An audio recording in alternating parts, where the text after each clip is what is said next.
বুকের দুধ খাওয়াবেন। মায়ের বুকে যতদিন দুধ আছে ততদিন খাবে। 2 বছর 3 বছর 4 বছর কোনো সমস্যা নেই।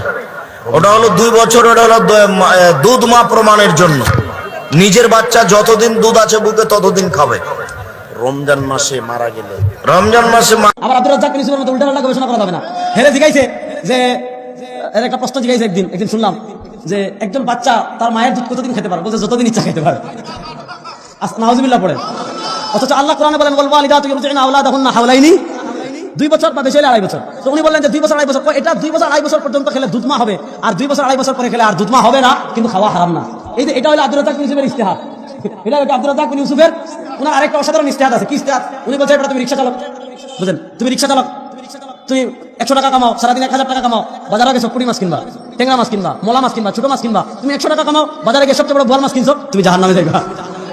তুমি কোথায় যাইবা?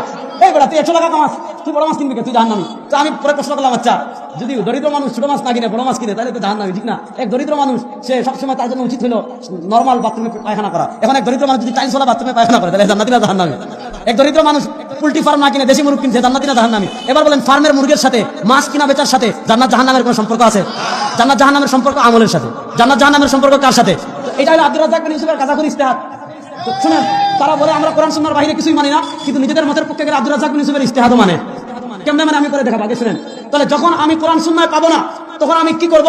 ইমাম ইবনে আব্দুল বার বলেন ইজতিহাদুর রাই আলাল উসুলি ইনদা আদামিন নুসুস। যখন আমি নসে পাবো না, কোরআন সুন্নাহ পাবো না, তখন কি করব? কোরআন সুন্নাহ রিসার্চ করে বের করব। কখন? ফি হিনা নুজুলিন নাজিলা, নতুন কোন মাসআলা যখন আমার সামনে আসবে, নতুন কোন বিষয় যখন আমার সামনে আসবে, নতুন কোন অবস্থা যখন আমার সামনে তৈরি হবে, যে অবস্থা আগে ছিল না, নবীর যুগে ছিল না, সাহাবাদের যুগে ছিল না, এই অবস্থা আমি কোরআনেও পাবো না, এই অবস্থার সমাধান আমি হাদিসেও পাবো না। সমাধান বের করব কোথা থেকে? কোরআন সুন্নাহ রিসার্চ করে। কি করে?